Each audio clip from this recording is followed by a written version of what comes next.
Welcome to master politics. और ये हमारा most important UGC net political science की क्वेश्चंस की सेकंड सीरीज है। तो मैं वही करूँगा। मैं क्वेश्चन पढ़ूंगा, 5 सेकंड का पॉज लूंगा और आप ट्राई करिए इसका क्या सही आंसर है। तो let's start with the question. First question, पहला क्वेश्चन है, patriotism in locomotion is use for. ये एक शब्द है, पेट्रोटिज्म इन लोकोमोशन। ये किस पार्टी के लिए यूज किया जाता है? क्या ये कांग्रेस के लिए यूज किया जाता है, सोशलिस्ट पार्टी, स्वराज पार्टी, या इन सभी के लिए? सोच लीजिए आप अपना आंसर। और मैं ये चाहूंगा कि लास्ट में जब आप पूरी वीडियो देख लें तो अपने जो भी आपके मार्क्स बनते हैं 1 आउट ऑफ 10, तो वो आप अपने कमेंट डाउन नीचे लिख सकते हैं। तो इसका जो सही आंसर है, ये स्वराज पार्टी के लिए यूज किया जाता है। स्वराज पार्टी के लिए पेट्रोटिज्म इन लोकोमोशन का यूज किया था। 1922 में स्वराज पार्टी फॉर्म हुई है। मोतीलाल नेहरू और सीआर दास ने इसको फॉर्म किया है। ये वो लोग थे जो लेजिस्लेचर में जाके आंदोलन को आगे बढ़ाना चाहते थे इंडियन इंडिपेंडेंस के। Second question is, Gandhi ji ने साउथ अफ्रीका में कौन सी मैगजीन स्टार्ट की? इंडियन ओपिनियन, यंग इंडिया, नवजीवन, या अफ्रीकैनार? साउथ अफ्रीका में कौन सी स्टार्ट करी? तब तक मैं बता देता हूँ, गांधी जी 1950 में वापस भारत आए थे। उससे पहले उन्होंने साउथ अफ्रीका में काम किया, तो बहुत पॉपुलर थे वहाँ पे। तो इसका सही ऑप्शन है इंडियन ओपिनियन, उनकी मैगजीन का नाम था। Next question is, Indian pilgrimage, ये जो किताब है वो किसने लिखी है? इंडियन पिलग्रिमेज, ये किताब किसने लिखी है? बोस, नेहरू, राजेंद्र प्रसाद बाबू, या बी एन राव?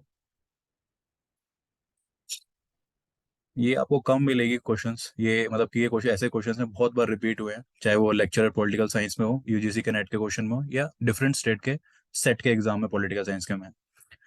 और जब आप अपना मेन आंसर मतलब नेट के एग्जाम देंगे फेब या मार्च में, जब भी होता है, तब ये आपको बहुत हेल्प करेंगे। या तो एलिमिनेशन में हेल्प करेंगे या डायरेक्टली भी आप इनको देख सकते हैं। तो ये बोस साहब की किताब है, इंडियन पिलग्रिमेज। नहीं पता तो आप इसे नोट डाउन कर सकते हैं, लिख सकते हैं और याद कर सकते हैं। India wins freedom, India wins freedom किसकी किताब है? इज इट अब्दुल कलाम आजाद, नेहरू, जेपी नारायण, या गांधी? सोच लीजिए अपना आंसर। इंडिया विंस फ्रीडम, तो ये किताब का आंसर है अब्दुल कलाम आजाद, जो लिखते हैं India wins freedom. Next question इस तरफ है, Hindustan Hindustan is in my blood, किसने कहा कि हिंदुस्तान मेरे खून में है? क्या ये गांधी ने बोला, या नेहरू साहब ने बोला? यहाँ पे मैं नेहरू का मतलब जवाहरलाल नेहरू बोल रहा हूँ। या बोस ने बोला, सुभाष चंद्र बोस ने बोला, या राजेंद्र प्रसाद ने बोला? काफी फेमस स्टेटमेंट है कि हिंदुस्तान मेरे खून में है। तो ये स्टेटमेंट बोलते हैं नेहरू साहब, अपना पेट्रोटिज्म दिखा रहे हैं इस स्टेटमेंट की तरह कि भाई हिंदुस्तान मेरे लिए कितना इंपॉर्टेंट है, मेरे खून में है हिंदुस्तान। चौथा क्वेश्चन इस तरह है, गांधी जी को इंग्लैंड में किस लिबरल थिंकर से मुलाकात हुई? गांधी जी जब इंग्लैंड में थे अपनी बैरिस्टर की डिग्री कर रहे थे लॉ की, तो वहां पे उनको किस लिबरल थिंकर से मुलाकात होती है? क्या वो गोखले साहब हैं, क्या वो बोस साहब हैं, नेहरू, या रास Bihari Bose? Right answer is Gokhale. Gokhale साहब वहां पे उस टाइम पे इंग्लैंड में रहते थे, प्रोफेसर थे वहां पे, तब गांधी जी की मुलाकात वहां पे हुई थी।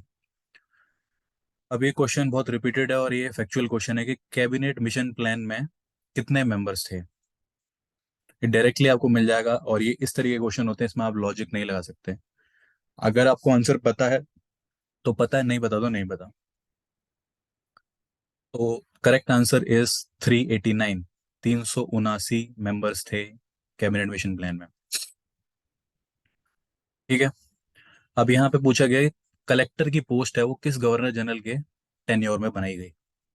कलेक्टर की पोस्ट, जो आज के टाइम में डीएम एसडीएम जो बोलते हैं आप, वो किस गवर्नर जनरल के टेन्योर में बनाई गई? क्या वो डलहौजी है, वेरन हेस्टिंग है, कर्जन है, या रिपन है? Right answer is Warren Hastings. Warren Hastings के हिसाब के समय बनाई गई थी। अभी मैं एक सिमिलर क्वेश्चन यहाँ पे पुट करना चाहता हूँ कि कौन सा ऐसा इंडियन थिंकर था किसने बोला था कि डीएम की पोस्ट हटा दो। ये आप कमेंट बॉक्स में मुझे लिख सकते हैं कि किसने कहा था कि डीएम की पोस्ट हटा दो, बहुत फेमस थिंकर है। क्या दो ऑप्शन भी दे देता हूँ, जेपी नारायण और लोहिया में से किसी ने एक ने कहा है ये चीज़। तो आप बता सकते हैं अगर आप ये सुन रहे हैं इस क्वेश्चन तक, तो प्लीज़ कमेंट में लिखिए। इंटरिम गवर्नमेंट जो थी, कैबिनेट मिशन प्लान के बाद जो इंटरिम गवर्नमेंट बनाई गई, उसमें कितने मेंबर्स थे? 14, 15, 25 या 28? तो इंटरिम गवर्नमेंट में उस टाइम 14 मेंबर्स थे। कितने मेंबर्स थे? 14 member. Again a factual question paper, लेकिन कई बार रिपीट होता है, बहुत बार NET SET political exam UGC NET सब में आया हुआ है। अब ये क्वेश्चन है नेक्स्ट, कौन होम रूल लीग का पहला प्रेसिडेंट था? तो होम रूल लीग इंडिया में 1915 और 16 के टाइम पे बनी है। दो लोगों का मेन हाथ है, एनी बेसेंट और तिलक का। दोनों ने अपनी अलग होम रूल लीग बनाई, पहले एनी बेसेंट ने बनाई, फिर तिलक ने बनाई। क्यों बनाई? अपना प्रोटेस्ट जारी रखने के लिए। तिलक ने इसलिए बनाई, तिलक ने कहा था कि मैं रेवोल्यूशनरी एक्टिविटीज से अलग हो रहा हूँ और मैं एक होम रूल लीग बना रहा हूँ जिसमें अपना मैं एक पक्ष रखूंगा कि मुझे किस तरीके का स्वराज चाहिए। तो आप बताइए इसमें क्या होगा? तिलक हैं, एनी बेसेंट हैं, जोसेफ बटिस्टा हैं और लाला लाजपत राय हैं। कौन इनमें से होम रूल लीग का पहला प्रेसिडेंट था? So the correct answer is Joseph बैपेटिस्ट।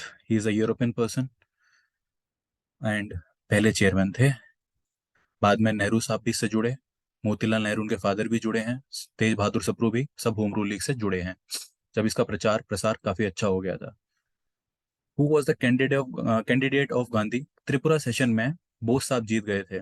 इस क्वेश्चन में पूछा गया है कि गांधी जी का कौन सा कैंडिडेट था जिसकी वजह से बोस साहब ने रिजाइन कर दिया था और उसको बना दिया गया था गांधी जी के कैंडिडेट को, उसका चेयरपर्सन है president Congress session, Tripura session 1939। क्या वो पट्टा भाई सीतारमैया है, या बोस खुद ही रह गए थे, या नेहरू हैं, या मौलाना आजाद है? तो बोस तो आप हटा सकते हैं, मैंने बता दिया आपको एक्सप्लेनेशन में। तो करेक्ट आंसर इस पट्टा भाई सीतारमैया। तो कुछ ऐसा था कि वो गांधी के फेवरेट थे और बोस और गांधी के बीच में आइडियोलॉजिकल वॉर रहती थी। Both are of different views. Gandhi ji peace से चाहते थे, वो चाहते थे एक्शन चाहते थे। बोस साहब जो बाद में उन्होंने इंडियन नेशनल आर्मी बनाई वहाँ पे सिंगापुर में बाहर, तो विचारधारा की लड़ाई थी जिसकी वजह से ये दिक्कत आई। लास्ट क्वेश्चन ये इस तरीके से है कि आइडिया ऑफ रीजनल काउंसिल किसने प्रस्तुत किया सबसे पहले? Regional council on the basis of linguistic basis किसने किया कांग्रेस में? क्या वो नेहरू थे, राजेंद्र प्रसाद, अंबेडकर या जीबी पंत? तो नेहरू साहब ने रीजनल काउंसिल का आइडिया सबसे पहले पेशकश की कांग्रेस के दौरान। तो कुछ ये 12 क्वेश्चन आपके सामने थे। इसकी पीडीएफ आपको टेलीग्राम में मिल जाएगी, मैं लिंक डाल दूंगा, कमेंट बॉक्स में पिन भी कर दूंगा। आपको पसंद आई तो वीडियो प्लीज लाइक करिए, सब्सक्राइब कीजिए चैनल को। थैंक यू वेरी मच और बने रहिए चैनल के साथ।